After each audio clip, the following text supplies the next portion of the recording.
Queridos amigos, queridas amigas, nosso muito boa noite, rogando a Deus, a espiritualidade, por intermédio dos bons espíritos que representam a Jesus, notadamente as entidades espirituais ligadas a essa casa, que nos abençoe, que nos envolva das vibrações mais salutares possíveis, a fim de podermos penetrar no ensinamento da noite de hoje.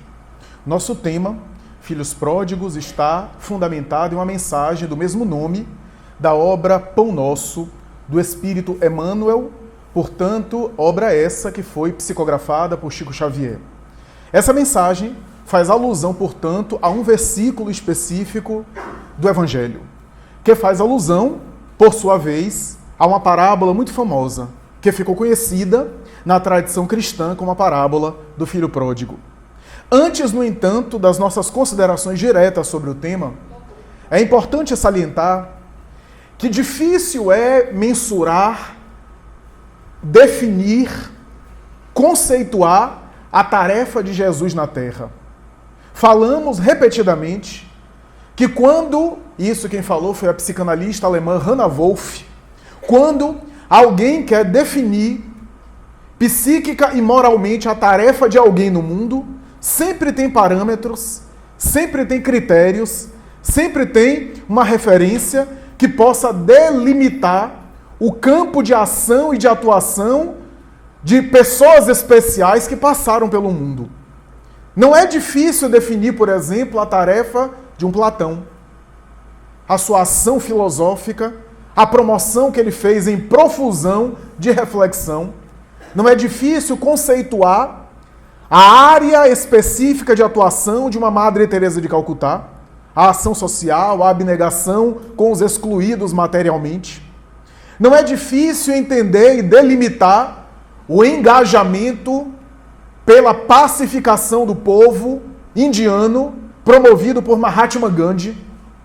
Não é difícil delimitar, ou pelo menos definir, a tarefa de ação de um Luther King Jr., de um Chico Xavier, de uma irmã Dulce aqui na Bahia, e assim sucessiva e, consequentemente, e assim sucessivamente, e assim por diante. Em Jesus temos dificuldades, diz Hannah Wolff, porque a sua ação parece uma profusão de intenções e parece alcançar os mais variados níveis de entendimento, de atuação, de reflexão, de possibilidades da criatura humana. Foi, no entanto, Emmanuel, o espírito nobre, através do mesmo médium referido, Chico Xavier, em uma outra obra, em uma outra mensagem, vai dizer, tentando abarcar a grandeza da missão do Cristo, ele vai dizer que poderíamos definir a missão de Jesus na Terra, se conseguíssemos ou se tentássemos delimitá-la, se é que isso é possível, para um espírito puro, como é o caso do Cristo, poderíamos dizer que Jesus veio apresentar a ciência divina de ligação com Deus. Emmanuel, portanto, abarca talvez o cerne, a base fundamental da ação de Jesus. Por quê? Porque é a base fundamental de todos os processos religiosos, todos os sistemas espirituais da Terra, a proposta básica de todos os fundamentos e tradições espirituais é fomentar na criatura o seu evoluir, o seu amadurecer, a sua conexão com o sagrado, com o transcendente. Se você for examinar as várias tradições espirituais, religiosas, orientais e ocidentais, tem como base impulsionar a criatura, sejam as religiões reencarnacionistas, sejam as não reencarnacionistas, sejam as religiões mais dogmáticas, sejam as religiões mais místicas, mais esotéricas, todas elas têm como pano de fundo a proposta básica de criar uma mentalidade na criatura a fim de poder fazê-la se conectar de maneira cada vez mais contundente, mais efetiva com o sagrado, com o divino, com o espiritual, com o transcendente. Portanto, educar espiritualmente a criatura e impulsioná-la para a conexão com o alto. Emmanuel, portanto, resume a tarefa do Cristo dizendo que a sua proposta era apresentar a ciência divina de ligação com Deus. Todas as tradições religiosas, desde as tradições do culto externo, do ritual e da liturgia do templo, da matança de animais e do holocausto, até as manifestações mais interiorizadas da meditação e da reflexão, todas elas são tentativas humanas, sociais, através da instituição religiosa, de aproximar a mente humana da conexão com o alto, ou se quisermos, em nossa linguagem, da sintonia com o Criador. A doutrina espírita assim o faz também, quando propõe que à medida que o espírito evolui, ele vai se aproximando da divindade. Como Deus é imaterial, à medida que o espírito se desmaterializa, mais próximo fica da divindade. Poderíamos entender essa ideia de ligação com Deus de duas maneiras. A primeira delas, de uma forma mais pontual, mais imediata. Se você desperta para as questões espirituais, sinceramente se envolve no seu engajamento, seja qualquer religião, se você se identifica com seu engajamento espiritual e procura vivenciar aquilo, você muda de sintonia, se conecta com o alto, se conecta com o espiritual e passa a viver em um clima psíquico diferente. Essa é uma ciência divina de ligação com o Pai, uma ligação mais imediata, uma conexão que todos nós podemos fazer a qualquer momento. E há um outro entendimento dessa mesma frase de Emmanuel, que é você entender que a ciência divina de ligação com Deus é muito mais sofisticada, muito mais profunda, sem excluir a outra, que é a evolução do espírito ao longo de reencarnações. Portanto, essa ligação com Deus não será feita de maneira completa em uma única existência. A gente pode entender também a ciência divina de ligação com Deus, portanto, como uma jornada espiritual. As duas coisas não se excluem. Você pode sintonizar, se conectar de maneira imediata, à medida que você se renova interiormente, à medida que você se esforça em ascender, em elevar o seu padrão mental. A partir de agora, você já se conecta. Talvez essa é uma das lições de Jesus na cruz com o chamado bom ladrão, né? Em verdade, estarás comigo no paraíso. Ou seja, o arrependimento dele naquele momento e a renovação mental já é uma conexão com o alto momentânea. Mas há um outro processo de ciência divina de ligação com Deus, que é uma jornada espiritual mais penosa, mais paulatina, que não exclui a sintonia anterior que eu falei, mais imediata, mas que vai fazendo o espírito cada vez se conectar de maneira mais profunda ao longo dos séculos.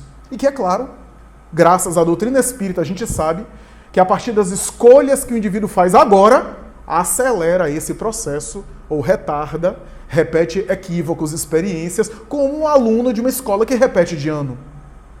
O espírito pode acelerar, pode avançar o seu processo, ou pode andar de maneira mais vagarosa e até estacionar temporariamente, como dizem os espíritos a Allan Kardec na codificação. Especialmente na obra O Livro dos Espíritos. Por que estamos falando sobre isso?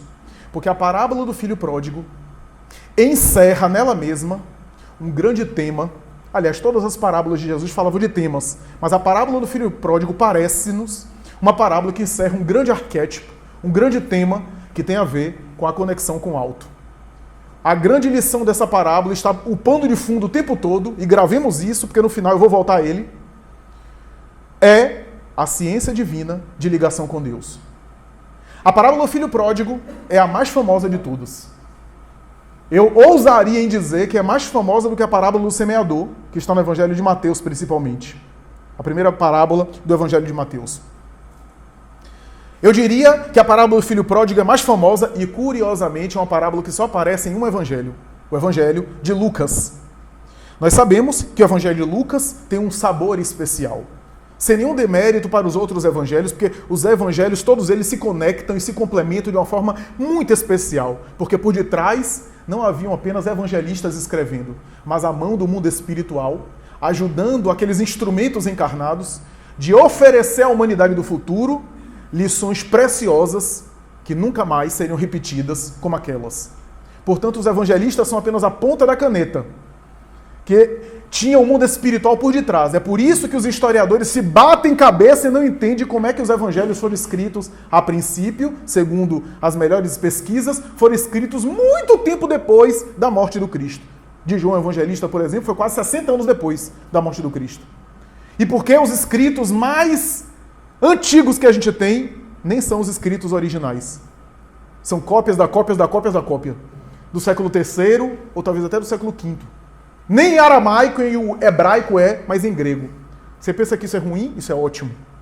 Porque através das cópias, as cópias variadas que se proliferaram e os originais que se perderam, graças a Deus, porque seria tanta guerra religiosa, quem tivesse os escritos originais, seria tanto instrumento de poder, tanta manipulação. Então os escritos iniciais foram perdidos, que bom.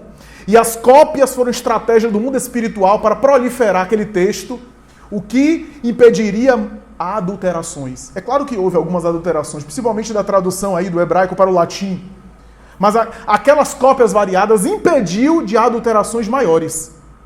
Porque com um monte de cópia, se uma adulterava ali, a gente tinha uma série de outras cópias que mantinham e preservavam o texto. Foi uma estratégia do mundo espiritual para manter. Aliás, os manuscritos do Mar Morto, que encontraram algumas referências ao Antigo Testamento, em coópita, em koiné, grego antigo, confirmam que boa parte dos textos do Antigo Testamento e do Novo estão preservados. Porque havia cópias ali do rolo de Isaías e de outros perfeitos. Então, dá a entender que apesar de algumas adulterações e algumas interpolações por interesses medievais, ainda assim, boa parte do conteúdo que a gente lê hoje é aquilo que foi escrito numa linguagem antiga. A verdade é que a parábola do filho pródigo é a mais famosa, e é mais famosa, é muito ilustrada, é uma parábola que tem uma importância fundamental, é uma parábola sobre a qual muitos estudiosos se debruçaram, é uma parábola que alguns, como um grande estudioso da teologia protestante, chegou a dizer que é a síntese de todas as parábolas. Diríamos mais, a parábola do filho pródigo, como outro teólogo, agora católico, chegou a dizer que é um evangelho dentro do evangelho. A parábola do filho pródigo tem detalhes que passam despercebidos. Detalhes importantes que gostaríamos aqui de lembrar. Situações que às vezes parecem passar despercebidas, porque a parábola fala de uma história aparentemente banal, uma história simples, mas que por detrás dela tinha elementos que aqueles que ouviam Jesus ficaram estarrecidos com aquela história. E por detrás da linguagem havia ali ensinos espirituais muito importantes. A dificuldade dessa parábola e a riqueza dessa parábola começa com o título. Porque não se sabe, e tudo indica que não foi Jesus nem os evangelistas que deram o título Parábola do Filho Pródigo. Muitos teólogos hoje contestam esse título, achando que o título não é preciso, que foi um título que foi colocado ao longo das traduções bíblicas. Alguns preferem Parábola dos Dois Filhos, como é o caso das traduções mais atuais, Bíblia de Jerusalém, Haroldo Dutra Dias, Tradução Ecumênica da Bíblia. Essas Bíblias mais atuais já colocam o título como Parábola dos Dois Filhos. Mas mais do que isso, tem outros. Por exemplo, tem um teólogo que prefere a expressão Parábola do Deus Pródigo. Deus que era pródigo, não era o filho. E assim por diante. Tem muita confusão, muita discussão em torno disso. A verdade é que a própria expressão filho pródigo parece imprecisa para dar a ideia do ensinamento parabólico. Primeiro, é interessante a gente pensar no contexto dessa parábola. Como dissemos, o Evangelho de Lucas foi o único registrado. Lucas, nós sabemos hoje por informação preciosíssima do Espírito Emmanuel, por Chico Xavier, na obra que serve de nome a essa casa, obra máxima da psicografia de Chico Xavier, Paulo Estevão, que o Evangelho de Lucas foi um relato prioritariamente, primordialmente de Maria de Nazaré, Maria Santíssima. Paulo estava preso, ia ser enviado para Roma para ser degolado, e em uma conversa com Lucas, que se tornou cristão por causa de Paulo, era um discípulo de Paulo, Paulo disse, se eu tivesse tempo, eu escreveria um evangelho com as minhas próprias mãos, mas eu sinto que vou morrer em Roma. Escreve tu, Lucas, vai até a igreja de Éfeso, na Ásia Menor, região que hoje é a Turquia, vai lá e conversa pessoalmente com Maria Santíssima, mãe de Jesus, que está viva, e com o próprio João, que cuida dela lá na igreja de Éfeso. E quando Paulo, mais tarde, vai falecer, Lucas viaja e encontra Maria de Nazaré, encontra João Evangelista e encontra Maria de Madalena. E com eles, 3 ali, ele ouve as narrativas, principalmente de Maria Santíssima. Por isso que o Evangelho de Lucas tem uma riqueza maior a respeito da infância de Jesus. É um evangelho mais biográfico em detrimento dos outros evangelhos. Um evangelho que é considerado por uns o mais belo livro que alguém já escreveu. Porque enquanto o evangelho de Mateus fala para o povo judeu, enquanto o evangelho de Marcos fala para o povo romano, relato de Pedro para Marcos, é o evangelho de Pedro, que era analfabeto e que dizia a Marcos para Marcos escrever para o povo romano. Enquanto o evangelho de João é feito de símbolos espirituais e difíceis de interpretar, o evangelho de Lucas é para a humanidade inteira. É um evangelho que foi considerado o evangelho da misericórdia. É um evangelho que fala de compaixão o tempo todo. É um evangelho que a mãe do Senhor, sob os seus olhos, fala sobre o seu filho e sobre os ensinamentos que ela ouviu. Interessante também sobre o contexto dessa parábola é que essa parábola foi falada no meio de mais 2 parábolas. Ela está encadeada, é a terceira de um conjunto de parábolas que Jesus fala seguidamente, uma atrás da outra, diante de um questionamento que lhe é feito por fariseus. Fariseus era a classe intelectual e também material mais abastada do povo judeu. Os fariseus não eram apenas os doutores da lei, ou seja, eram os operadores do direito, quem eram os guardiões da lei e que exercia poder judiciário, portanto, e até político, porque era uma coisa só, era tudo uma coisa só, como também eram sacerdotes do templo. Eram, portanto, aqueles que interpretavam os textos sagrados, porque os textos sagrados era a própria lei civil, era uma coisa só.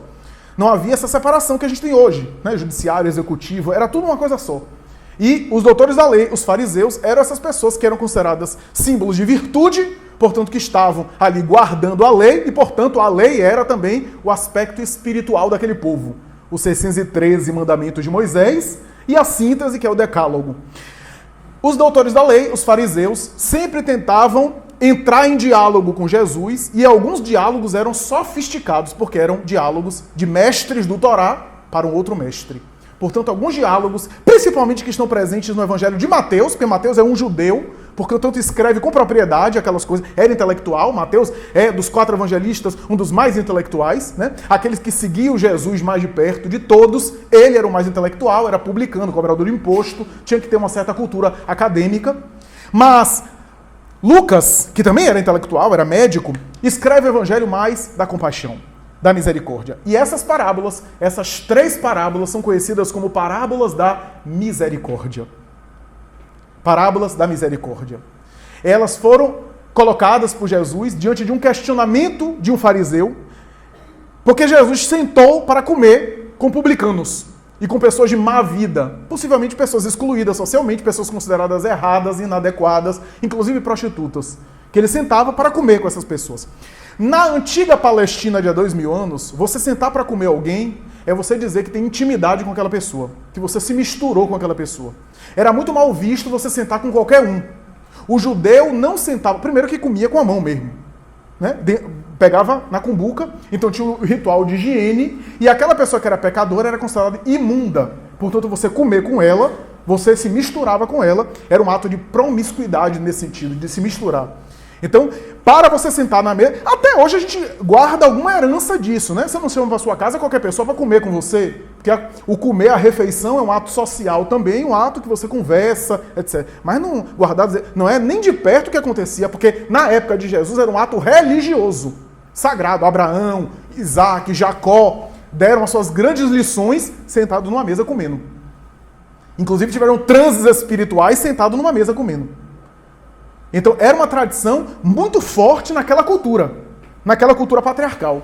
E é importante que a gente saiba disso. Por isso que os fariseus se escandalizavam quando viam Jesus sentando com publicanos, cobradores de impostos, que o judeu odiava, porque servia a Roma, embora eram irmão de raça, e também pessoas consideradas inadequadas perante a lei, porque tinham algum tipo de conduta que de alguma forma era incompatível, estava em dissonância com os ensinamentos do Torá. E Jesus sentava com aquelas pessoas e se misturava, entre aspas, com elas. Se misturava, entre aspas, né? Ou seja, convivia com elas. E aquilo era muito mal visto, principalmente vindo de um mestre. Um profeta, um mestre, nem tocava nessas pessoas. nem se dirigia a algumas pessoas. E Jesus falava não apenas com essas pessoas, mas sobretudo com mulheres. Um profeta naquela cultura patriarcal não se dirigia a mulheres. Porque era um homem santo. Né? Tanto é que o templo tem um átrio específico para os gentios e para as mulheres. Era uma cultura profundamente patriarcal e profundamente preconceituosa. Jesus, portanto, dá essa lição. E os fariseus se escandalizam e se voltam contra ele. E aí questiona, e ele conta essas 3 parábolas. A parábola da dracma perdida, chamada moeda perdida. A parábola da ovelha perdida e a última, a parábola do filho pródigo. Os especialistas dizem que cada parábola dessa pareceu ser endereçada para um tipo de público que estava presente. Porque Jesus era tão especial que se você era pescador, ele falava uma parábola de pescador. Se você era agricultor, outra atividade da época, ele falava uma parábola de agricultura. E se você era doutor da lei, ele falava uma parábola de doutor da lei. Ele dialogava de acordo com a perspectiva filosófica e simbólica do outro. Como grande terapeuta e pedagogo, ele entrava na linguagem do outro, falava dentro da linguagem do outro. Então ele tinha parábola para todo mundo, para o gosto de todo freguês. Então é interessante isso. E naquele momento, a gente não sabe onde é, mas ele estava em uma aldeia. A aldeia, naquela época, era feita de agricultores, de pastores, de camponeses predominantemente. E por causa do texto e da interrogação dos fariseus, os doutores da lei estavam ali também. Então era uma certa multidão, uma multidão razoável, não uma multidão das proporções atuais, mas era uma certa multidão. O público era heterogêneo, ele conta 3 parábolas.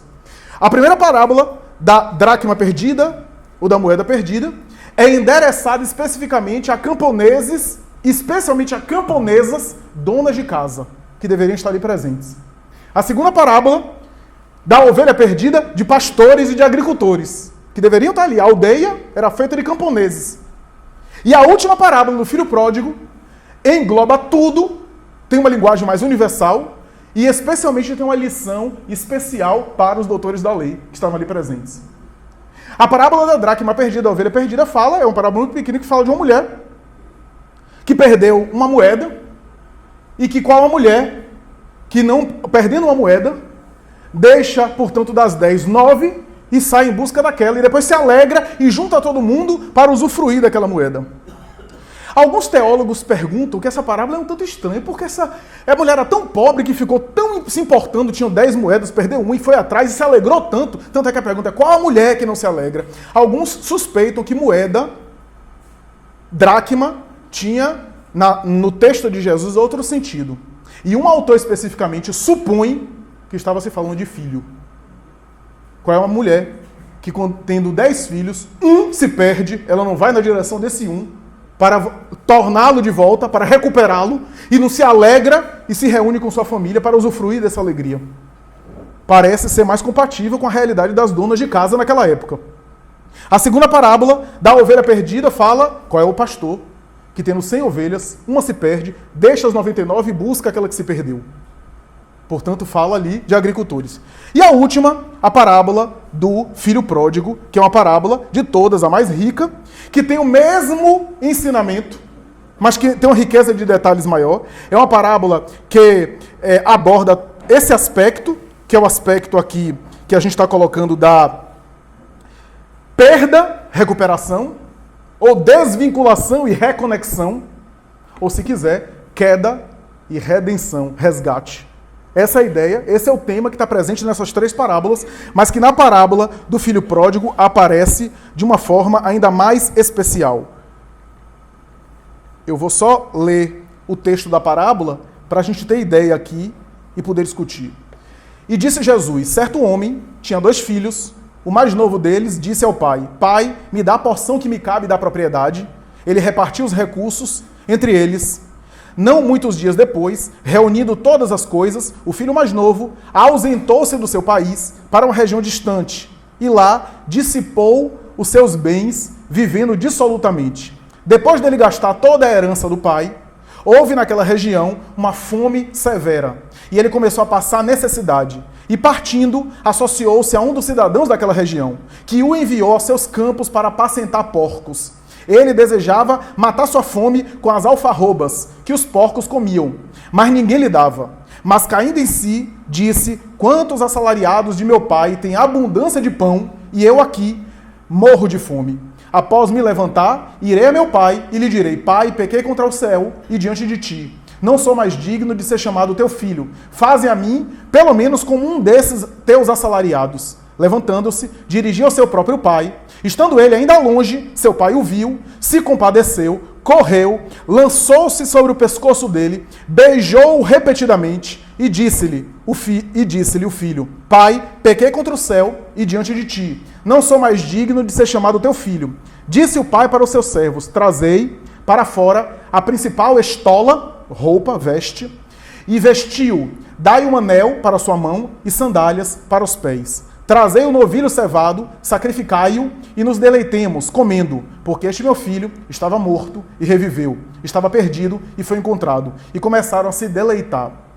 O seu filho mais velho, porém, estava no campo, e assim que chegou, se aproximou da casa, ouviu música e festa, e danças.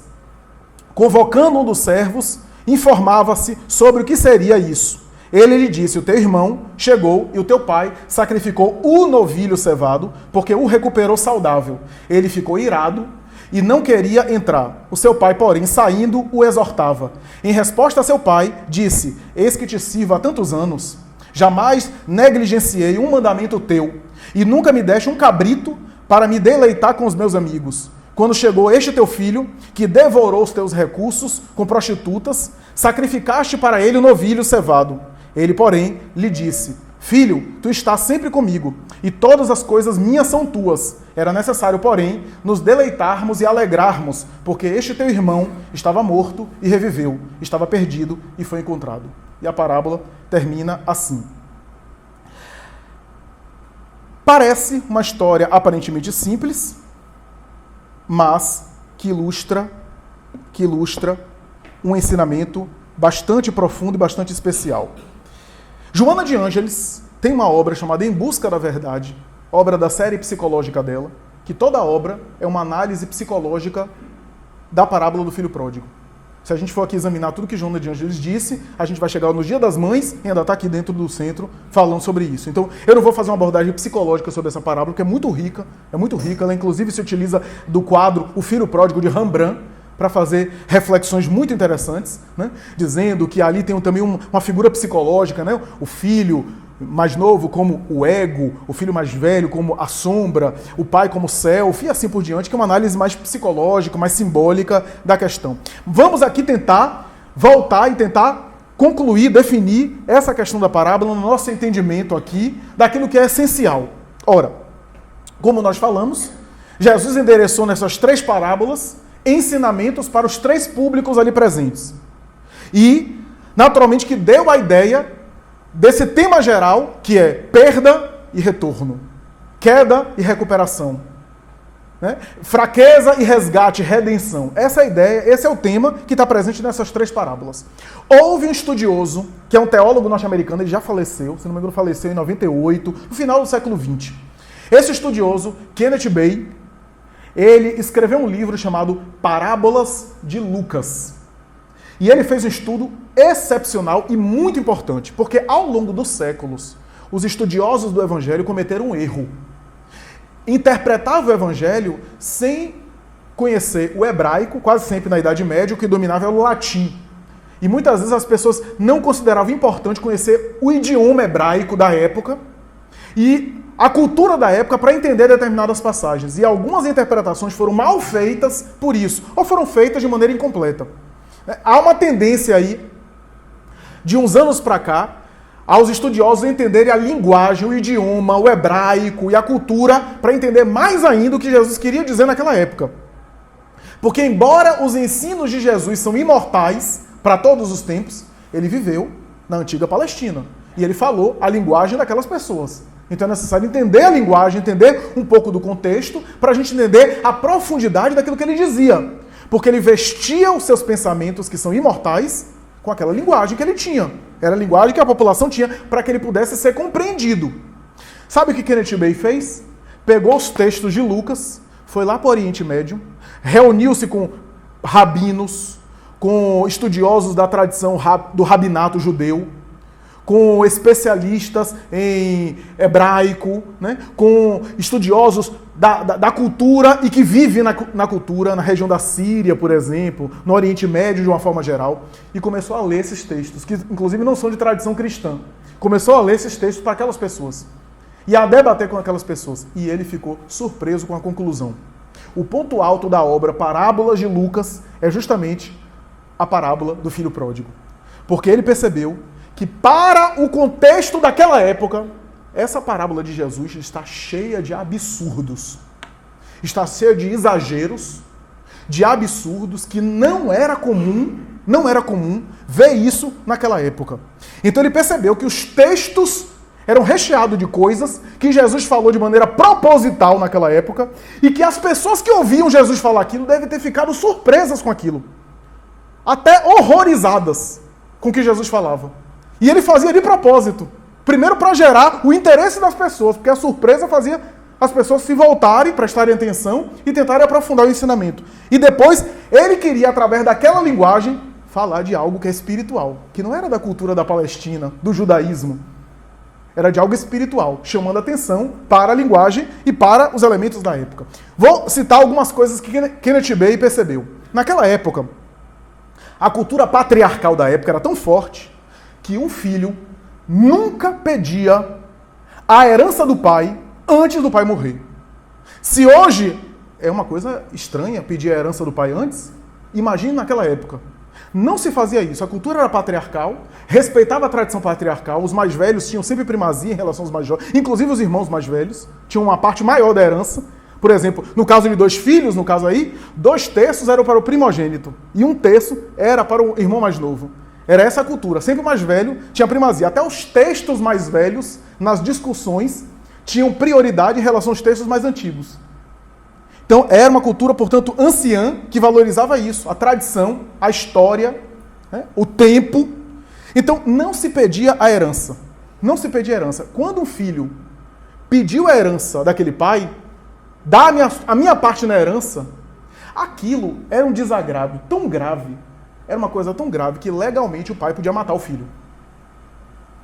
O pai podia, no mínimo, expulsar ele de casa, para que ele vivesse na miséria.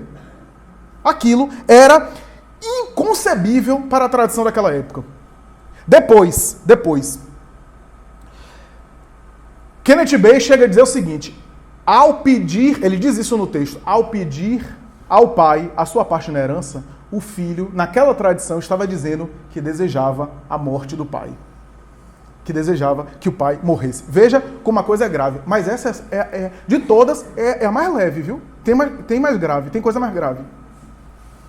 Sair de casa era mais grave.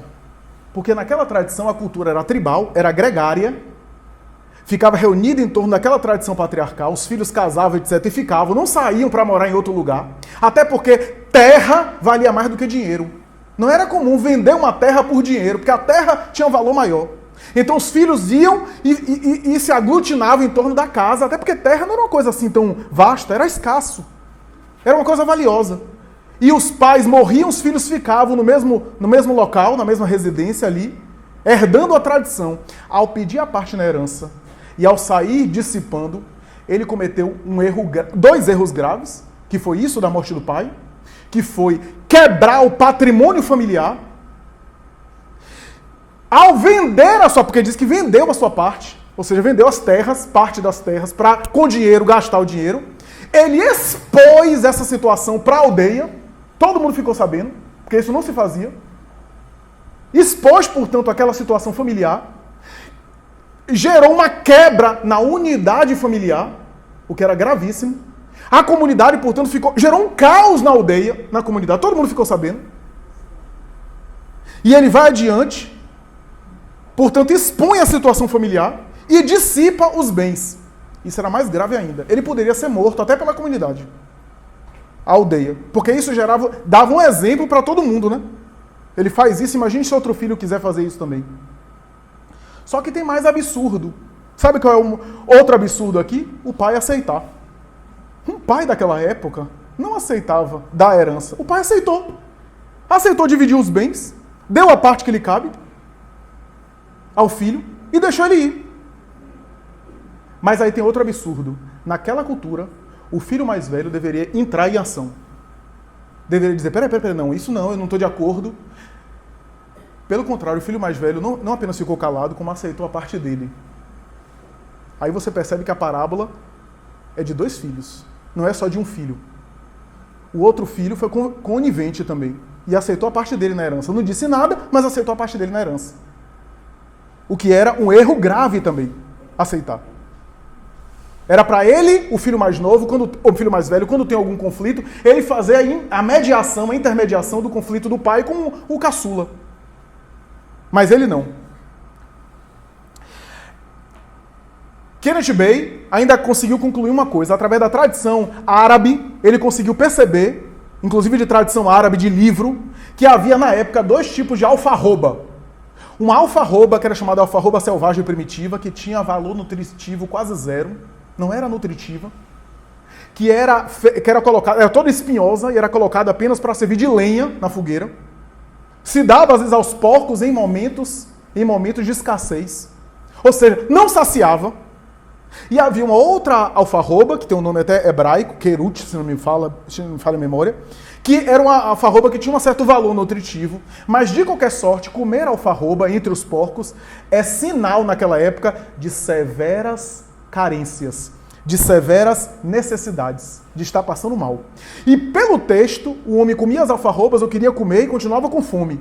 O que dá indício que ele comia as alfarrobas primitivas, as que não tinham nenhum valor nutricional, né? Espinhosa e síria, né? A árabe. Uma outra coisa do texto, o novilho cevado. Não é um novilho cevado, é o novilho cevado. Por quê? Porque toda a família tinha aquele boi, que só matava para comer em ocasião especial. Não tinha geladeira na época, viu? Então, se matasse o boi, tinha que comer todo, porque senão perdia. Quando matava um boi, para você comer um boi, é muita gente. Então, para dar uma festa e matar o boi, era uma festa para a comunidade toda. Era para todo mundo participar. O novilho cevado, que ele matou quando o filho voltou. Depois de ficar ali com as alfarrobas, que é um símbolo, né? Está nos porcos, ou seja, né? Que inclusive na mentalidade hebraica era algo muito negativo, né? Então, ele matou o novilho cevado. Foi isso que o irmão mais velho ficou, inclusive, surpreso. E por que ele fez isso? Para dizer à comunidade, para proteger o filho, porque a comunidade estava com raiva do filho. Podia pegar ele e dar uma sova nele. Ou seja, uma festa pública é para dizer que ele estava reconciliando-se com o filho. Era um recado para todo mundo ali. Eu não mexo com o filho não, porque eu o perdoei. Eu o aceitei de volta. Mas o ponto alto da obra de Kenneth Bey, ele fala o seguinte: aquele patriarca não existia naquela época. Aquele patriarca não era possível entender naquela época. Por quê? Porque a parábola de Jesus narra um patriarca que tinha posturas que os patriarcas daquela época não tinham. Por melhores que eles fossem, os patriarcas daquela época não tinham. Uma coisa que o patriarca daquela época não fazia, ceder os bens.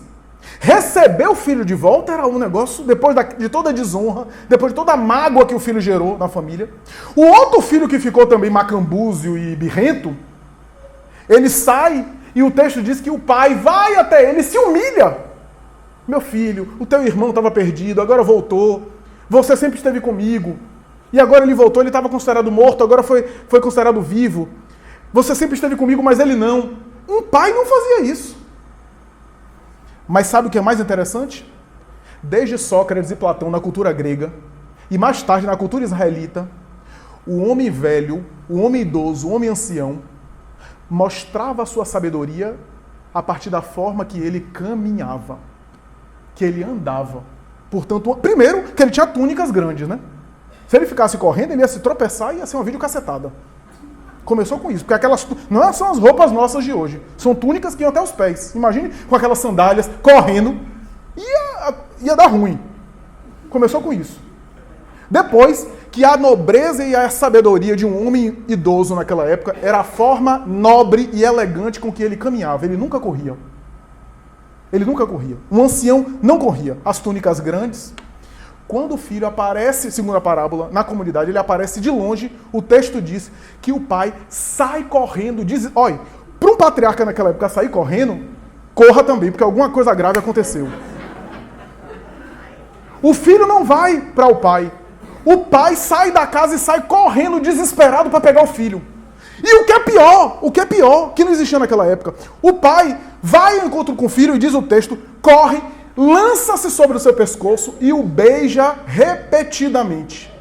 Naquela cultura, beijar sim o filho.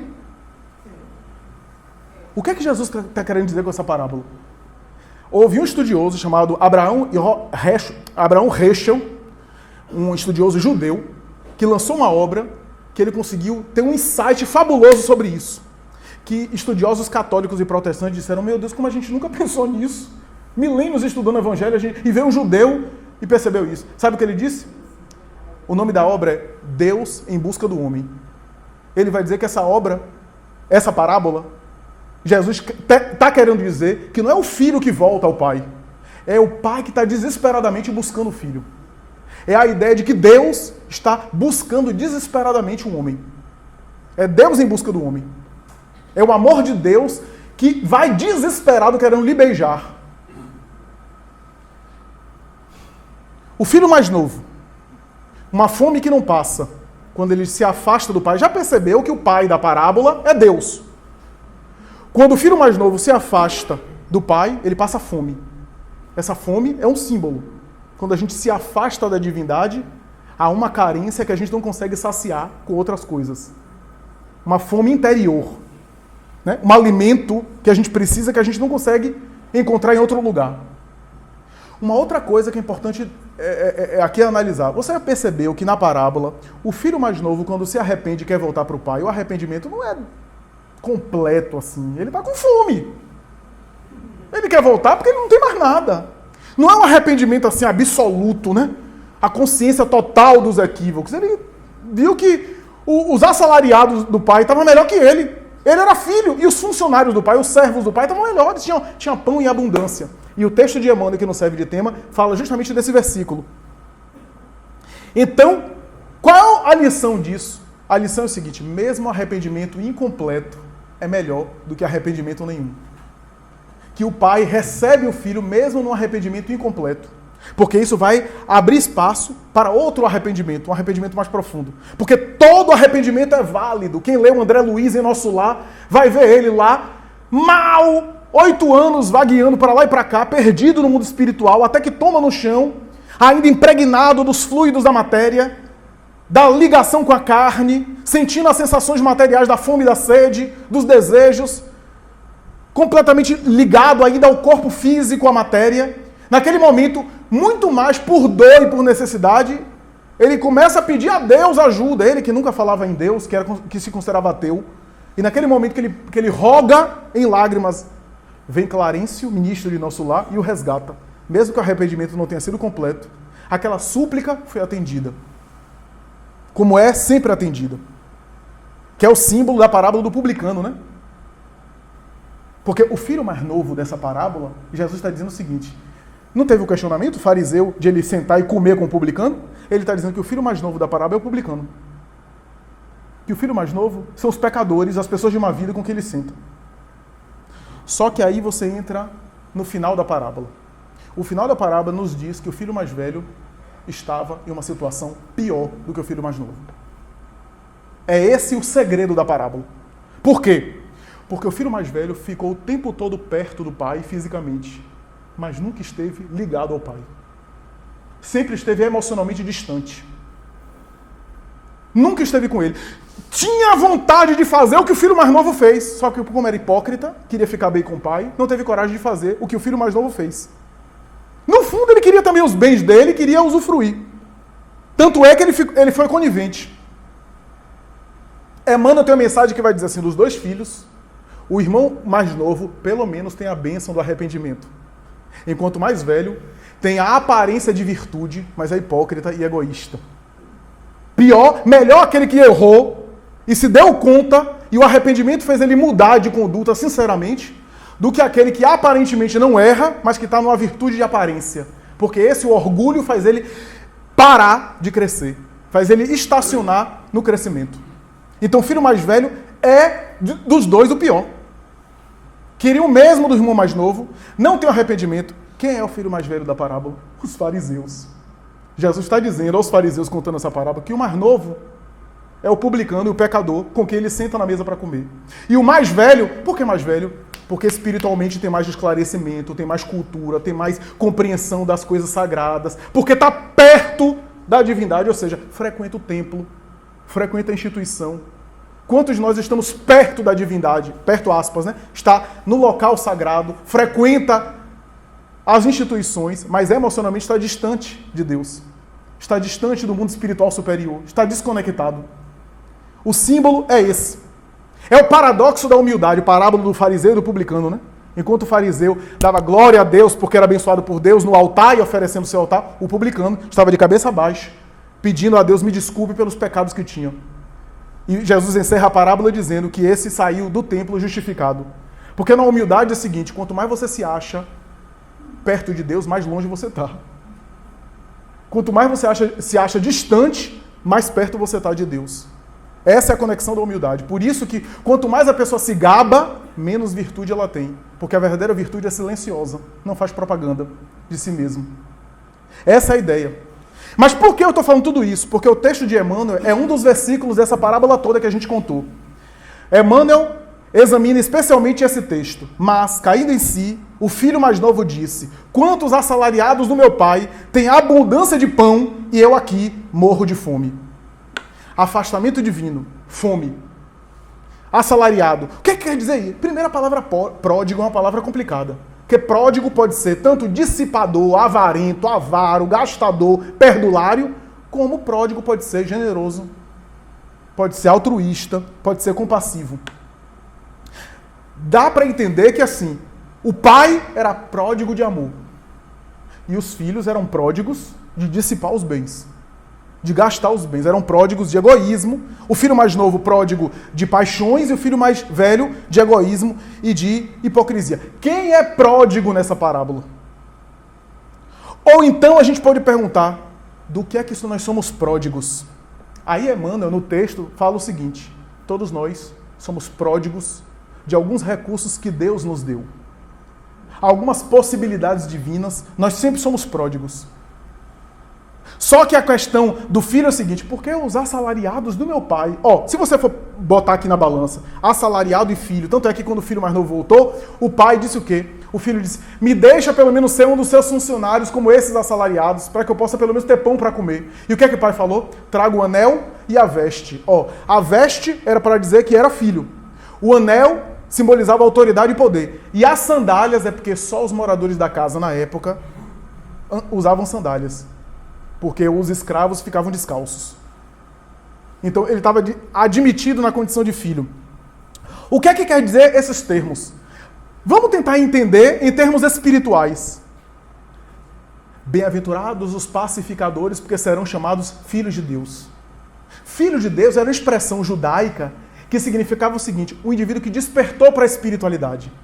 O indivíduo que despertou para o lado espiritual, o que está investindo no lado espiritual, já tem consciência do divino. Daí é filho do divino, filho de Deus. Já despertou para a parte divina. Já despertou para a ideia de que não é apenas uma vida material que existe, mas há uma vida espiritual. Esse é um filho de Deus. Ou seja, esse participa mais, ele tem mais recurso de participar na obra de evolução espiritual, porque tem a consciência da espiritualidade. Essa é a ideia. O assalariado é o espírito que está aí no dia a dia, comum, que não tem noção da espiritualidade, mas está evoluindo com a experiência da vida, com o trabalho que faz no mundo, batendo cabeça, evoluindo com os erros. Esse é o símbolo de filho e de assalariado. Porque o filho, pelo patrimônio espiritual que tem, pode usufruir da herança divina, a herança paterna. E aquele que ainda está nas lutas humanas, ainda vai despertar para a questão espiritual.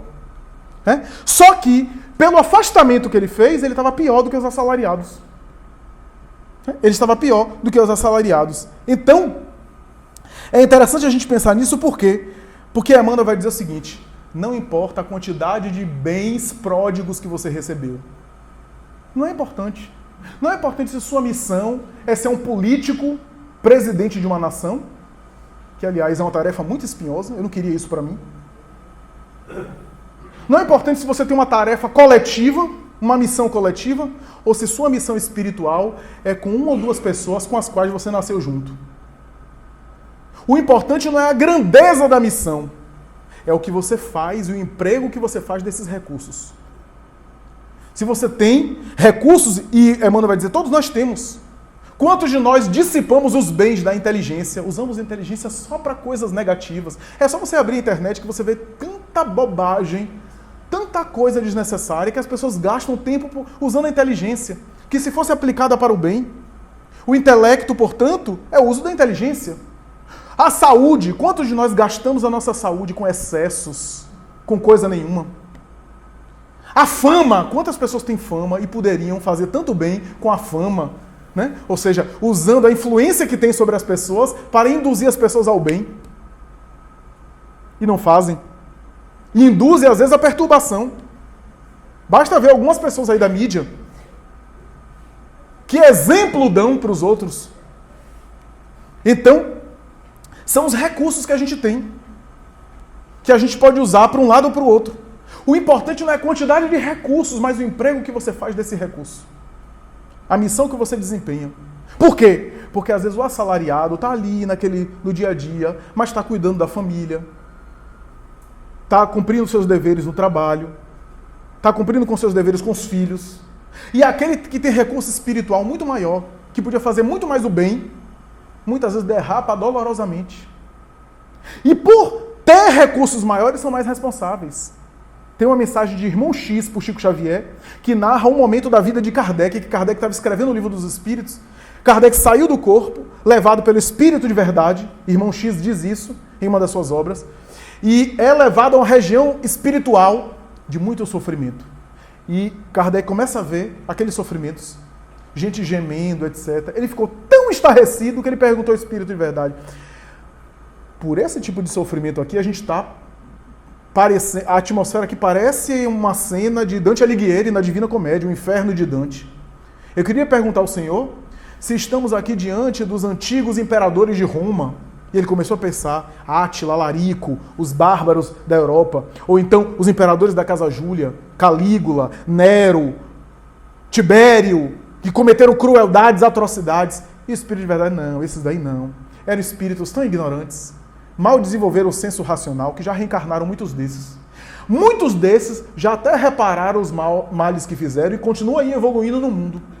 E aí ele pensou em Alexandre Magno da Macedônia, pensou em alguns líderes como Gengis Khan e outros, e começou a passar pela sua memória algumas pessoas que cometeram atrocidades, e esses daí também não. E ele começou a pensar na Casa Médici, nos Borgias, na Europa, junto ao Vaticano. E disse, não, esses espíritos também eram muito ignorantes. E Kardec disse, pelo amor de Deus, quem são esses cujos gemidos me sensibilizam? E o Espírito de verdade são os cristãos de todas as épocas. São aqueles que tinham a noção da espiritualidade e faziam sabendo o que estavam fazendo. Porque quando a pessoa é ignorante, a pessoa não tem consciência. Muito bem, a justiça divina tem que ser muito mais amorosa do que a justiça humana. Se você olha alguém que fez uma coisa sem intenção, por ignorância, você tem um outro olhar do que alguém que planejou e dele. Até a justiça humana. O crime com dolo, doloso, com intenção, e aquele que era culposo. Eu não sou especialista no direito, mas tem isso. Com toda a imperfeição da justiça, do judiciário humano, você olha de maneira diferente. Agora, a pessoa que sabe, que tem compreensão, e continua fazendo, só Jesus para curar uma doença psiquiátrica dessa. Porque a pessoa sabe e age deliberadamente. Sabe que aquilo vai gerar um débito espiritual, vou usar a linguagem oriental, um karma para si e prejudica o outro conscientemente. Não foi uma questão assim de ficou de cabeça quente e reagiu mal. Não, teve tempo para pensar, para refletir e faz uma calúnia que destrói a vida do outro. Que promove uma fofoca que vai matando o outro por dentro. Que enxovalha a vida dos outros utilizando pseudônimos na internet, que hoje está na moda. Então, esses é aquilo que chama o pecado contra o Espírito Santo, né? Tem no Evangelho assim, né? Aquele que peca contra o Pai será perdoado, contra o Filho também, mas não será perdoado aquele que cometeu pecado contra o Espírito Santo. Não será perdoado entre aspas, ou seja, o próprio indivíduo tem dificuldade de se perdoar diante dos pecados contra o Espírito Santo, ou seja, contra as coisas sagradas. Chico dizia a respeito de um irmão que conviveu com ele durante anos em atividade mediúnica e que mais tarde se apartou da atividade e foi adiante. Arnaldo Rocha perguntou, mas Chico, como compreender esse fenômeno. Ele viu Emmanuel materializado. Ele viveu conosco aqui no Grupo Espírita da Prece. Meimei vinha, dava mensagem. Bezerra de Menezes aparecia. Mensagens psicografadas. Ele teve atestado aqui com a gente da sua mediunidade, da prova da imortalidade. Trabalhou com a gente. E agora se afastou e foi para uma outra tarefa completamente materialista. Como é possível? E Chico disse mais ou menos assim, o Espírito Emmanuel está dizendo aqui para mim que esse nosso irmão não terá uma oportunidade como essa nos próximos 1000 anos. Porque, veja bem, você nascer, reencarnar perto de um médium desse, ter a prova da imortalidade da alma, ter tanta informação espiritual e não aproveitar o mínimo, você não sabe como... Eu não sei a próxima encarnação onde eu vou. E se eu reencarno na Síria? No Iraque? Lá entre aqueles povos terroristas? Eu não sei. Então, reencarnar e ter a noção desse conhecimento é uma bênção. Né?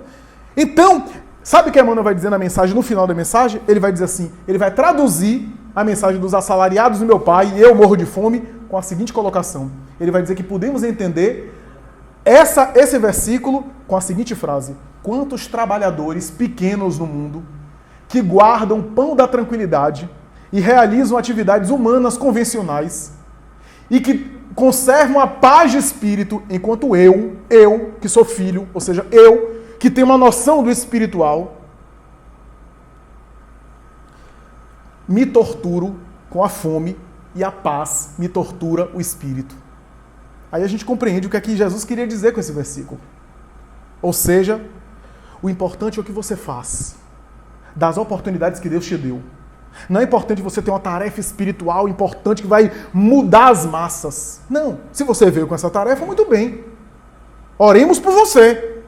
Porque a gente acha que o missionário é muito... Não, o missionário, coitado dele. O missionário... Que beleza, missionário... Não, missionário, coitado dele. Se ele é missionário, coitado. Porque ele tem mais risco de cair. A gente confunde o missionário com o prêmio depois que ele cumpriu a missão. Aí sim. Quando ele cumpre a missão, sim, ele fica bem. Ele é recebido em glória no mundo espiritual. Mas enquanto ele é missionário aqui na Terra, ele corre risco. Porque o objetivo de qualquer missão é primeiro melhorar o próprio missionário. Eu estava conversando com uma pessoa e ele me disse que tem um livro de Bezerra de Menezes que narra que Bezerra de Menezes perdeu mais de 5 filhos, dos vários que ele teve. Naquela época, né? Mulher engravidava e aí morria logo depois do parto, tinha infecção puerperal. Ele perdeu quase, acho que cerca de 9 filhos, se não me falha a memória. Várias gestações que morria logo depois do parto. Quer dizer, missionário. Olha quanta dor, quanto sofrimento. Você é capaz de perder 9 filhos? Eu não sou capaz nem de ter 9 filhos. Então, muito cuidado. Porque o importante não é uma missão grandiosa. Até porque há missionários que reencarnam com uma tarefa aparentemente ali pequena, mas o que eles fazem daquela tarefa, eles se iluminam tanto. Você vê, por exemplo, a vida de uma Teresa de Ávila. Teresa de Ávila foi um dos grandes vultos da Idade Média. A iluminação que ela fez, ela não construiu uma casa religiosa. A obra dela de fora, material, não construiu um orfanato, não construiu uma igreja, mas o que ela fez por dentro. O quanto ela se iluminou. Você pega a obra Renúncia, de Emmanuel, você vai ver a personagem principal, Alcione, um dos espíritos mais evoluídos que já pisaram nessa terra, reencarnou com uma tarefa específica naquele grupo familiar de espíritos ali ligados a ela. Não foi uma tarefa assim que ficou conhecida no mundo. Mas o que ela fez de renúncia, por isso que a obra é Renúncia, né? O quanto ela iluminou-se, ajudando aqueles, e até sofrendo a incompreensão e a agressão daqueles mais próximos. O quanto ela cresceu espiritualmente. Por quê? Porque o reino de Deus não vem com as aparências exteriores. O reino de Deus é invisível, está dentro. O quanto de que a gente cresce, ninguém vê, ninguém aplaude, ninguém pode perceber. O quanto você está evoluindo espiritualmente. Por quê? A parábola e o texto de Emmanuel fala que o mais importante não é a atividade exterior que você faz. Porque eu posso estar aqui na palestra fazendo uma atividade exterior que aparentemente é muito bonita e por dentro não está me iluminando. Eu estou aqui na intenção de fazer palestra para me promover, para querer aparecer, para querer ganhar alguma coisa secundária. Porque ninguém vai no coração do outro. A gente não sabe se a pessoa está fazendo caridade desinteressada ou tem segundos interesses. E é bom que a gente não saiba, porque é problema da consciência de cada um. Mas o que é importante é o quanto eu cresço na tarefa que eu faço. Se eu distribuo água para as pessoas, e eu fizer isso com amor, eu estou crescendo. Às vezes mais. Maomé, diz Emmanuel, teve uma missão grandiosa. E, segundo Emmanuel, a Caminho da Luz, fracassou em alguns aspectos. Deixou-se envolver pelas sombras e misturou as ideias espirituais, ele médium notável, que vivenciava transes em Jerusalém, misturou no Corão mensagens espirituais grandiosas que ele recebia pela mediunidade com paixões políticas, com ideias terrenas, segundo Emmanuel, em A Caminho da Luz. Aí você tem uma Ivone Pereira, aqui no Brasil, que não era uma missionária, que veio cheia de aflições e de conflitos, melancólica e quase deprimida. Era uma antiga suicida, que veio com as marcas do suicídio. E o que essa mulher fez com a tarefa dela, em uma situação simples, não conseguiu constituir família, não conseguiu ter recursos nenhum, mas o que ela fez da tarefa dela, tornou a tarefa dela, que era dolorosa, até uma expiação, ela tornou a tarefa dela uma missão grandiosa. Se iluminou tanto, que hoje quando ela se comunica, um dos espíritos, Divaldo costuma dizer isso, né? Quando ela aparece para psicografar, ela vem como um facho de luz. Então, não é o tanto que você faz por fora, mas o quanto você se ilumina por dentro fazendo por fora, para internalizar por dentro. E isso tem a ver com simplicidade, porque simplicidade é uma coisa sofisticada. Simplicidade é isso que o Papa atual da Igreja Católica faz, né? Poliglota. Eu estava conversando ontem com amigos. A gente vê um Papa desse falando uma linguagem assim, convencional, uma linguagem assim humana, simples. A gente, nossa, como o Papa fala fácil. Ali é sabedoria, porque para ser Papa ele é poliglota, ele tem cultura teológica, sofisticada, filosófica, ele reúne tanto titulação acadêmica, tanta formação de anos, tanta cultura, só que ele consegue descer e falar a linguagem do povo. Estavam criticando outro dia ele porque ele dormia com todo mundo e não dormia numa cama papal, num quarto do Vaticano, que ele recusou tudo isso. E aí ele sabe o que ele fez? Ele deu justificativo o seguinte, dizendo, não, é porque é meu temperamento, a minha personalidade, eu não aguento ficar sozinho, eu gosto de ficar com as pessoas. É um defeito, quer dizer, veja a humildade do espírito nobre, né? Em vez de ele dizer outra coisa, ele procurou parecer que era um defeito dele, que na verdade é uma virtude. Porque a verdadeira humildade se esconde e procura parecer que é um defeito e não uma virtude. Ele dizia que era um defeito dele, que ele ficava carente sozinho, que ele precisava de pessoas. Isso do ponto de vista religioso é um defeito. Porque a pessoa não conseguia ficar consigo, na verdade ele estava se escondendo, se ocultando, para não parecer um virtuoso, mesmo nessas circunstâncias. Então, simplicidade é isso. Simplicidade é conseguir fazer bem aquilo que... Então, quando você sair daqui, você pode se iluminar espiritualmente dentro do elevador. Quando aquela pessoa de mau humor entrar no elevador, você diz, Deus está aqui! O que é que eu faço aqui para iluminar? Por quê? Porque a gente acha que a gente vai se iluminar assim quando a gente assumir uma tarefa no centro de distribuição de sopa. Aí a gente vai ter a oportunidade de evoluir. Não, é apenas uma tarefa a mais. Você pode evoluir em qualquer lugar que você esteja, que a vida te coloca. Qualquer lugar que a vida te colocar, você tem a oportunidade de se iluminar na compreensão, na paciência, no perdão, no gesto de gentileza, de afetividade. Não é uma tarefa específica que vai fazer você evoluir. É nas circunstâncias da vida que o tempo todo Deus está em busca do homem, está em busca de todos nós. Muito obrigado, muita paz.